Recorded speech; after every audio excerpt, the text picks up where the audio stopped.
সাকিবের বাড়িতে আমাকে যেতে অনুরোধ করেছে বলেন বুবলি। হ্যালো ভিউয়ার্স, বিস্তারিত জানতে চ্যানেলটি সাবস্ক্রাইব করে সম্পূর্ণ ভিডিওটি দেখুন। সুপ্রিয় দর্শক, টলিউডের অন্যতম ব্যস্ত অভিনেত্রী শবনম ইয়াসমিন বুবলি সাকিব খানকে নিয়ে ব্যক্তিগত জীবন নিয়ে বেশ সমালোচনার মধ্যে থাকেন তিনি। কিন্তু নিজের ব্যক্তিগত জীবন নিয়ে ক্যারিয়ারে যতটা না আলোচনায় থাকছেন, তার চেয়ে ব্যক্তিগত জীবন নিয়ে সবসময় বেশি আলোচনার মধ্যে থাকছেন। এই তো সাম্প্রতিক কিছুদিন আগে সুপারস্টার সাকিব খানকে নিয়ে মন্তব্য করেছিল শবনম ইয়াসমিন বুবলি।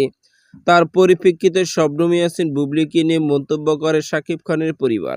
সাকিব খানের এক ঘনিষ্ঠ সূত্র থেকে জানা যায়, শবনম ইয়াসমিন বুবলিকে নাকি তার বাড়িতে যাতায়াতের জন্য একদম সম্পূর্ণ নিষেধ করে দিয়েছে।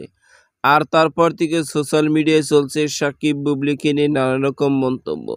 কিন্তু এবার হুট করে এক ঘনিষ্ঠ সূত্র থেকে জানা যায়, শবনম ইয়াসমিন বুবলিকে নাকি অনুরোধ করেছে সুপারস্টার সাকিব খান তার বাড়িতে যেতে। যখন থেকে সোশ্যাল মিডিয়ায় গুঞ্জন তৈরি হয়েছিল, তখন থেকে শবনম ইয়াসমিন বুবলির ছেলে বীরকে নিয়ে সাকিব খানের বাড়িতে যায় না এবং বীরকে সাকিব খানের সঙ্গে যোগাযোগ কথাবার্তা কিছুই বলতে দেয় না। আর সেই কারণে সুপারস্টার সাকিব খান ছেলে বীরের সঙ্গে দেখা করতে শবনম ইয়াসমিন বুবলিকে অনুরোধ করে তার বাড়িতে যেতে বলেছে। এমনই মন্তব্য রয়েছে সোশ্যাল মিডিয়ায়। তো সুপ্রিয় দর্শক, ভিডিওটি আপনার কাছে ভালো লাগলে একটা লাইক দিন। নিত্য নতুন ভিডিও আপডেট পেতে চ্যানেলটি সাবস্ক্রাইব করুন। অসংখ্য ধন্যবাদ পুরো ভিডিও উপভোগ করার জন্য।